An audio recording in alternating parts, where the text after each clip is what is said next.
So life ಒಳಗೆ ಇನ್ನೂ ಒಂದು ಅಚೀವ್ ಮಾಡ್ಬೇಕು ಅನ್ಕೊಂಡಿರಿ, ಬಟ್ ಆಗ್ತಾ ಇಲ್ಲ. ಸೊ ರೀಸನ್ ಏನಂತ ಹೇಳ್ಕೊಂಬರ್ರಿ. ಬೆಳಗ್ಗೆ ಬೇಗ ಎದ್ದು ಫ್ರೆಶಪ್ ಆಗಿ ಪ್ರೀ ವರ್ಕೌಟ್ ಒಳಗೆ 4 ಡೇಟ್ಸ್ ಕೊಟ್ಟ ನಾವು ಇವತ್ತು ವರ್ಕೌಟ್ ಕಡೆಗೆ. ಇವತ್ತಂತೂ ವೆದರ್ ನೆಕ್ಸ್ಟ್ ಲೆವೆಲ್ ಇತ್ತು. ಭಾಳ ಅಂದ್ರೆ ಭಾಳ ಕೋಲ್ಡ್ ಇತ್ತು.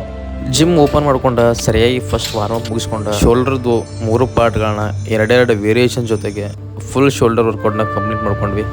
ಸೊ ನಾವು ಅವಾಗ ಹೇಳಿದಂಗೆ ಲೈಫ್ ಒಳಗೆ ಏನಾರು ಒಂದು ಅಚೀವ್ ಮಾಡ್ಬೇಕಂದ್ರೆ ಡಿಸಿಪ್ಲಿನ್ ಅನ್ನೋದು ಭಾಳ ಅಂದ್ರೆ ಭಾಳ ಇಂಪಾರ್ಟೆಂಟ್ ಆಕೈತಿ. ಡಿಸಿಪ್ಲಿನ್ ಅಂದ್ರೆ ನೀವು ಮಾಡ್ಬೇಕು ಅನ್ಕೊಂಡಿರೋ ಕೆಲಸ ಮಾಡಕ್ಕೆ ಮನಸ್ಸು ಇರಲಿ ಇಲ್ಲದೇ ಇರಲಿ ಅದನ್ನು ಕಂಟಿನ್ಯೂ ಮಾಡೋದು. ಎಷ್ಟು ಡಿಸ್ಟ್ರಾಕ್ಷನ್ಸ್ ಬಂದ್ರೂ ನಾವು ಏನು ಮಾಡ್ಬೇಕು ಅನ್ಕೊಂಡಿರ್ತಿಲ್ಲ ಅದ್ರ ಕಡೆ ಗಮನ ಇರ್ಬೇಕು. ಮೋಟಿವೇಶನ್ ಕಂಟಿನ್ಯೂ ಇರೋದಿಲ್ಲ.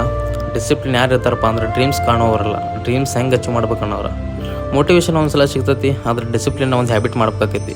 ಡಿಸಿಪ್ಲಿನ್ ಯಾವಾಗ ಬರ್ತೈತಪ್ಪ ಅಂತಂದ್ರೆ ನೀವು ಕನ್ಸಿಸ್ಟೆನ್ಸಿ ಮೇಂಟೈನ್ ಮಾಡಿದಾಗ, ನೀವು ಮಾಡಕ್ಕೆ ಮನಸ್ಸು ಇಲ್ಲದೇ ಇರುವಾಗ ಮುದ್ದೆ ಮಾಡೋದು, ಎಮೋಷನ್ಸ್ನ ಸೈಡ್ಗೆ ಇಟ್ಟು ಅವ್ರನ್ನ ಯಾರು ಅವ್ರು ಪುಷ್ ಮಾಡ್ತಾರಲ್ಲ ಅವರ ಗೋಲ್ ರೀಚ್ ಆಗ್ತದೆ. ಡಿಸಿಪ್ಲಿನ್ ಅಂದ್ರೆ ಪರ್ಫೆಕ್ಟ್ ಆಗೋದಲ್ಲ, ನಿನ್ನೆಕ್ಕಿಂತ ಇವತ್ತು 1% ಬೆಟರ್ ಆಗೋದು. ಫೈನಲಿ ಸಕ್ಸಸ್ ಅನ್ನೋದು ಯಾವುದೇ ಲಕ್ಕ ಟ್ಯಾಲೆಂಟ್ ಮೋಟಿವೇಶನಿಂದ ಸಿಗೋದಿಲ್ಲ, ಡಿಸಿಪ್ಲಿನಿಂದ ಮಾತ್ರ ಸಿಗೋದು. ಸೊ ಯಾವುದೇ ಕೆಲಸ ಕನ್ಸಿಸ್ಟೆನ್ಸಿಯಿಂದ ಮಾಡಿದಾಗ ರಿಸಲ್ಟ್ ಸಿಗ್ತೈತಿ. ನಮ್ಮ ವರ್ಕೌಟ್ ಕಂಪ್ಲೀಟ್ ಮುಗಿಸ್ಕೊಂಡು ಮನೆಗೆ ಬಂದ ಸ್ವಲ್ಪ ಸ್ನಾನ ಮಾಡಿ ದೇವ್ರ ಕೈ ಮುಗಿದ ಬ್ರೇಕ್ಫಾಸ್ಟ್ ಮಾಡ್ಕೊಂಡು ಇವತ್ತು ನಾವು ಆದಿದ್ದ ಕೆಲಸಕ್ಕೆ. ವಿಡಿಯೋ ಇಷ್ಟ ಆಗಿದ್ರೆ ಅಕೌಂಟ್ನ ಫಾಲೋ ಮಾಡ್ಕೊರಿ. ಮತ್ತು ನಾಳೆ ಸಿಗೋಣ ಅಂತ.